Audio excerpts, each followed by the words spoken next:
जड़ी खाई, सिद्ध हो गए। तो दूसरा मंत्र जब दोबारा सिद्ध हो गया और कोई खड़े होकर एक ही पैर पर खड़ा है महाराज, कठिन तपस्या कर रहे हैं वहाँ। इस प्रकार सिद्धों के स्वामी भगवान सिद्धेश्वर भोले बाबा की सेवा में लगे हुए बड़े बड़े सिद्धगणों को देख करके ब्रह्मा जी के साथ आए हुए देवता, पितर और मुनियों को बड़ी प्रसन्नता हुई कि दर्शन तो सबके हो गए सिद्ध महात्माओं के। अब क्या देखते हैं वहाँ पर कैलाश पर कि झरना झारो झारो झारे, मनोगिर हंस के बोला तो, कारे घूमे नांग मनाऊ नंग इत इत डोलत, कल्पो वृक्ष की उठी साको हिल मनाऊ बुलावे, थके तो पथे को लखो अथित भाव ते दया दिखावे, आम अनार अशोक बर बट कतम्ब पाटल बकुल, पीपर पाखर बेटा पे शुभ है शोभ है बहु सतो दल कमल। सूत जी महाराज कहते कि हे संत महात्माओं, कैलाश पर्वत की अनोखी झांकी शोभा मान झांकी का अवलोकन हो रहा है कथा के माध्यम से। सुने सब भक्तजन, झरना झर झारो झर है मनोगिर हंस के बोलत, कर कारे घूमत, कारे को नांग नंग इत उत डोलत। तो बहते हुए झरनों के झरझर का मधुर स्वर ऐसा सुंदर प्रतीत होता था, कैलाश पर मानो पर्वत हंस हंस करके बातें कर रहा हो और बड़े बड़े विशाल काले नांग इधर उधर घूमते हुए ऐसे दिखाई पड़ते थे महाराज, मानो जैसे कोई पर्वत चल रहा हो।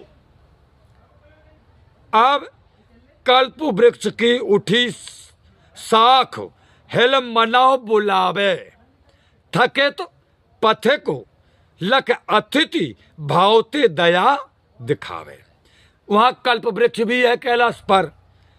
तो कल्प वृक्ष की हिलती हुई शाखाएं डालें ऐसी सुशोभित हो रही थी मानो थके हुए पथिक यानी राहगीर को अतिथि समझकर, मेहमान समझ करके दयावश सत्कार करने को बुला रही हो कि आओ भैया हमारी अनोखी छाँव में विश्राम कर लो, तुम थक गए हो। फिर और क्या देखा देवताओं ने कैलाश पर? बोले आम अनार अशोक बारो बाटो, कदम पाटल बकुल, पीपर पाखर बेटा बे शोभ है बहु सतो दल कमल। कितने शुभ वृक्ष हैं, गिनती गिनना कौन कौन हैं? आम, अनार, अशोक, बरगद, कदम, पाटल, बकुल, पीपर, पाखर जिसके नीचे हम तपस्या कर रहे हैं, सुंदर वृक्षों तथा कमल दलों से अत्यंत शोभा बढ़ रही थी। इतने प्रकार के वृक्ष कैलाश पर थे। ये सब सूत जी महाराज कहते कि हे संत महात्माओं, सोनक जी महाराज, सब शुभ वृक्ष हैं। ये सब शुभ वृक्ष हैं। इन वृक्षों के नीचे वहां पर संत महात्मा तपस्या करके सिद्ध हुए हैं। अगर आपको भजन करना है तो इन्हीं वृक्षों के नीचे बैठ करके आप भजन करें भगवान का, आप भी भोले बाबा की कृपा को पाएंगे। तो कमल कुसुम अति सरल, बेमल सरोवर माए सो है, मणो रावे मधुमत्तु मधु पगन मुनि मन मोह है, रत बिलास ते थके तु चकत सुर रमनी न्यावे, तनु कुमकुम की धोए सलिल को पी तो बनावे, कहो के नर किंग पुरुष गण प्राण प्रिया निज संग लिए, तन पुलकित उल्लसित हिये डोले गलबाही दिए। देवरा बाबा कहते कि हे संत महात्माओं, अब तो कैलाश पर निर्मल जल वाले सरोवर कमल के सुंदर फूलों से सुशोभित हो रहे थे। बढ़िया जल भरा है वहाँ के तालाबों में कमल के फूल हैं और उन पर गूंजते हुए मतवाले भौरों का समूह मुनियों के मन को मोहित कर रहा था। काम क्रीड़ा से थकी हुई सुर यानी देवताओं की नारियां उन सरोवरों में चकित हो होकर स्नान कर रही थीं। ये सब देवताओं ने देखा, ब्रह्मा जी ने देखा। उनके शरीर में लगे हुए कुमकुम के लेप से वह सरोवर का जल भी पीला हो गया था। कहीं किन्नर और कहीं किंग पुरुषगण अपनी पतियों को गलवाहें दिए यानी गले में हाथ डाले, प्रसन्न मन से उधर उधर घूम रहे थे। ये सबने देखा। देवताओं ने ब्रह्मा जी के साथ जो गए हैं उस समय आनंद से उनका शरीर पुलकित हो रहा था। कैलाश की झांकी है महाराज। सम्मुख निरखो बिसदो बिटपवर बट को सुख करो, सो योजन अति सघन स्वच्छ सौंदर्य अति मन हारो, ता तारो तारो तप युक्त तापसिन माध्य महेश्वर, भूतनाथ भगवान विराजे शिव परमेश्वर, अक्षो मालो गलो चंद्रो सिर, जटा मुकुट श्री गंगयुत, करह ज्ञान उपदेश हर, जो पूछे कछु ब्रह्म सुत। अब क्या हुआ? देवराहा बाबा कहते हैं कि हे संत महात्माओं, उन लोगों ने दूर से ही, किन लोगों ने? ब्रह्मा जी ने और जो ब्रह्मा जी के साथ गए थे, दूर से ही अपने सामने एक अत्यंत विशाल बट का दिव्य वृक्ष देखा। वह अत्यंत सघन और पक्षियों से रहित होने से स्वच्छ तथा मनोहर बट वृक्ष 100 योजन तक फैला हुआ था महाराज। उसकी डालें 100 योजन यानी 400 कोस की चौहद्दी में।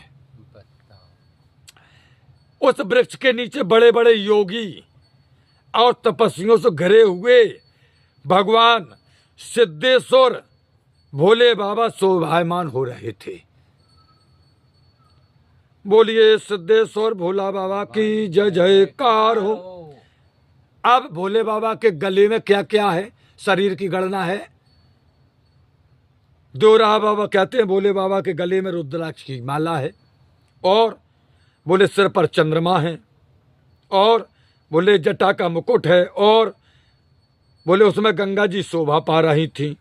उस समय वे ब्रह्मा जी के मानस पुत्रों के प्रश्नों का उत्तर देते हुए सबको ज्ञान का उपदेश कर रहे थे। उस समय क्या कर रहे थे भोले बाबा? जब ब्रह्मा जी पहुंचे, ब्रह्मा जी के ही पुत्र जो थे उनको ज्ञान का उपदेश सुना रहे थे, कर रहे थे। भोले बाबा वहां पर बैठे बट वृक्ष के नीचे, नीचे सब संत महात्मा बैठे। तो सुन विद को आगमन, उठे संभ्रम सह श्री हर, अगवानी को गए चरण में नायो निज सर। सुना कि ब्रह्मा जी आए हैं, भोले बाबा ने तुरंत उठे, अगवानी को गए, ब्रह्मा जी की अगवानी लेने को, और अपना सिर ब्रह्मा जी के सामने भोले बाबा ने नवाया। तो कर तो दंडवत देखो, शंभु वेद तुरंत उठाए, श्रद्धा भक्ति समेत तो प्रेम उते ये लगाए। बोले ब्रह्मा देव तुम मकरी सम जग को रचो, रवि रच पालो क्रीड़ा करो, जब चाहो छिन में हरो। देवराहा बाबा कहते कि हे संत महात्माओं, अब ब्रह्मा जी का आगमन सुन करके भोले बाबा चकित हो गए और प्रेम से उठ करके स्वागत करते हुए उन्हें प्रणाम किया। भोले बाबा को दंडवत करते देखकर ब्रह्मा जी ने उन्हें आदर सहित उठाकर प्रेम से अपने गले से लगाया ब्रह्मा जी ने भोले बाबा को। ब्रह्मा जी ने कहा कि हे देव, आप मकड़ी की समान इस संसार को रचना करके उसका पालन पोषण करते और अनेक रूप बनाकर विचित्र खिलवाड़ करते हैं। आप अपने ही इच्छा के अनुसार इसे नष्ट भी कर देते हैं। ब्रह्मा जी ने भोले बाबा से कहा।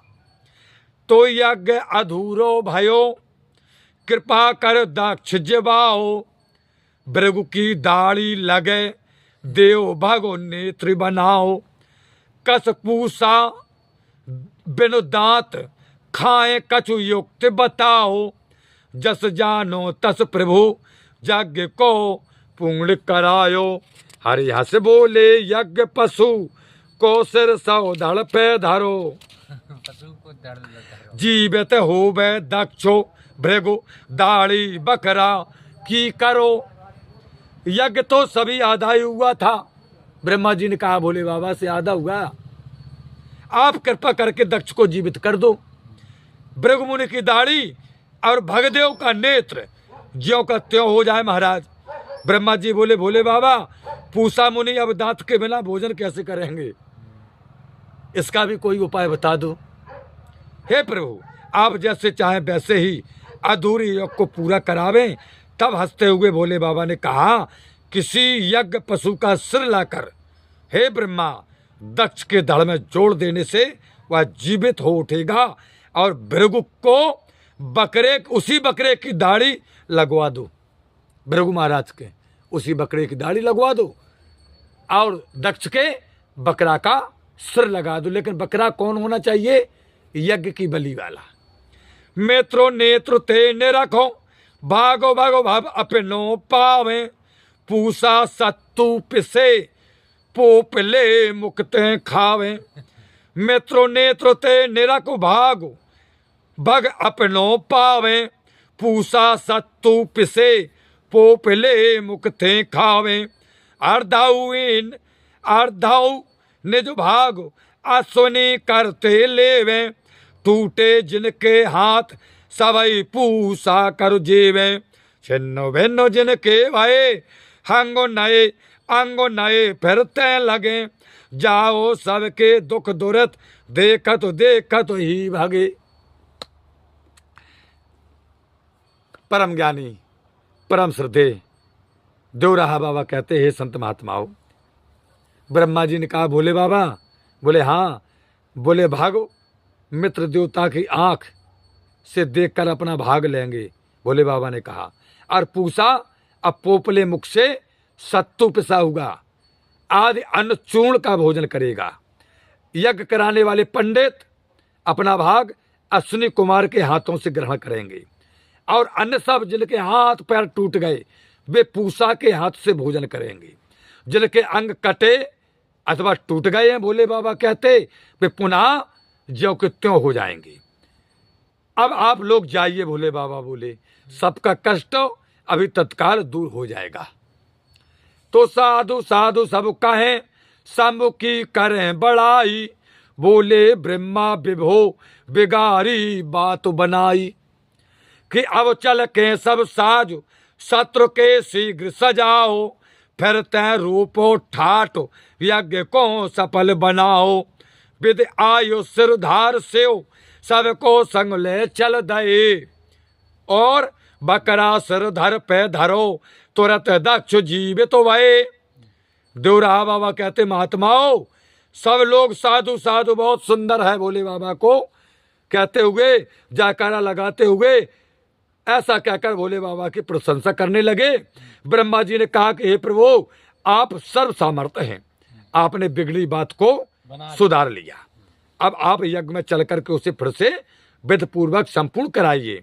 तब ब्रह्मा की बात मानकर सबको साथ लेकर भोले बाबा यज्ञ में चले आए। वहां दक्ष के धड़ पर बकरे का सिर रखते ही वह जीवित होकर के उठ गए। तो निरखे सम्मुख शंभु दक्षो ही स्वच्छ भयो अति, रुद्र द्रोह को मैल धुलो बरो विमल भई मति। सती सुता की याद प्रजापत को होवाई, बाणी गदगद भई प्रेम में सुध विसराई। जैसे तैसे रोक मन बाउबद से विनती करी, दई सांत्वना विविध विधि ससुर लाज से उन्हें हरी।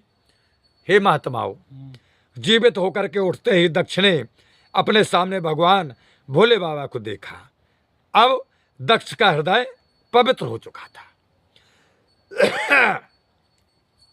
स्योद्रोह रूपी कालिक से धुल जाने से दक्ष की बुद्धि विमल हो गई थी। दक्ष को अपनी पुत्री सती का स्मरण हुआ है, याद आ गई। वे प्रेम में बेसुध हो गए और उनकी वाणी गदगद हो गई।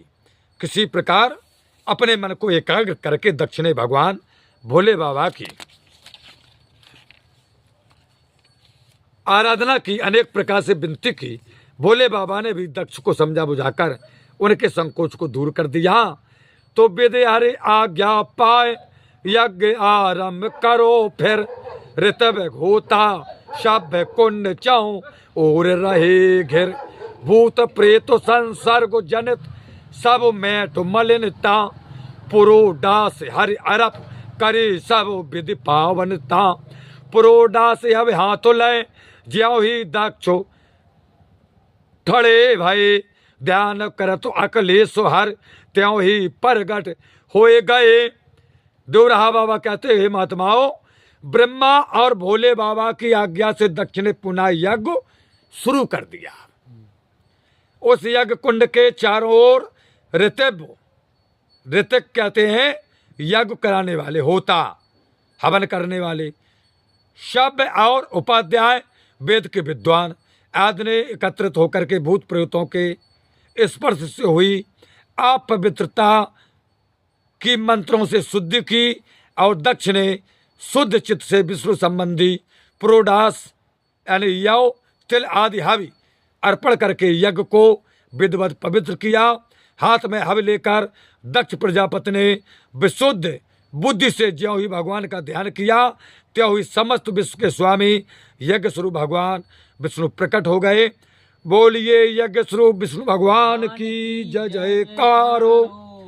निरखे भय सब मगन उठे स्यो, सुरन साहित विधि नव जल धारो समु भरण, हरण दुखो दुरित दया निधि, क्रीट मुकुट अति सुघर पीतो वरो वसन विराजे, सोए तो छत्र अरूप चवर गले वन माला भराजे, सांको चक्र सस गदा सर डाल पदम सारंग धन, अष्टु बाहो आयुध लसे गिर फूली कन्नेर जन। परम पूज्य देवराहा बाबा कहते हैं, हे संत महात्माओं, उन्हें यज्ञ पुरुष भगवान को देखते ही सब मोहित हो गए उठे। अब खुशी आनंदी में ब्रह्मा और शंकर जी ने समस्त देवताओं के साथ उठकर यज्ञ पुरुष विष्णु भगवान का स्वागत किया। समस्त दुखों को हरने वाले परम दयालु उन श्री हर का रंग नवीन जल भरे मेघ के समान श्याम था। उनके ऊपर श्वेत छत्र तना हुआ था। विष्णु भगवान के यज्ञ पुरुष पार्षद चमर जोला रहे थे और गले में बैजंती की माला पहने थे। यज्ञ पुरुष विष्णु भगवान, उनकी आठों भुजाओं में शंख चक्र गदा पदम तलवार ढाल शारंग नामक धनुष और बाण इस प्रकार शोभित हो रहे थे। देवराहा बाबा कहते कि हे संत महात्माओं, मानो पर्वत पर कनेर का वृक्ष फूलों से लदा हुआ विराजमान हो। इस स्तुति प्रभु की करें दक्ष तो वे को विद्याधारो, लोकपाल सुर इंद्रो सिद्ध ऋषि मुनि योगीश्वर, यजमानी और अग्नि यक्ष गांधारो बेप्रुगन, विधिवत भात करी विनय लगायो हरि चरणन मनो, सबकी सुंदर सुन विनय अत प्रसन्न श्री हरो भय, जैसी जाकी कामना बाबा तैसे ताको बर दये। देवराहा बाबा कहते संत महात्माओं, भगवान की स्तुति करते हुए आज दक्ष प्रजापति ऋतु विद्याधर सभी लोकपाल सब देवता इंद्र सिद्ध ऋषि मुनि योगेश्वर यजमान की स्त्री और अग्नि यक्ष गंधर्व तथा ब्राह्मणों ने अनेक प्रकार से यज्ञ पुरुष विष्णु भगवान की विनती की और मन में श्री हरि के चरणों को ध्यान किया। इस प्रकार सबकी विनयपूर्ण प्रार्थना सुनकर के भगवान अत्यंत प्रसन्न हुए और सबको उनकी कामना के अनुसार वरदान भी दिया। तो बेपुर काहे हे विभो आपई यज्ञ सोम घृत मंत्रो अग्नि कुश समिध देव तो मैं बलि पशु और वृतो पुरोडास यजमान आपई हब को पावे नाम कीर्तन करत यज्ञ त्रुटि सब न सुजावे। प्यावे प्रेम पीयूष प्रभु पुन पुन पैरन में परो। शिव गण कृत विध्वंस मख ताय विभो पूरन करो।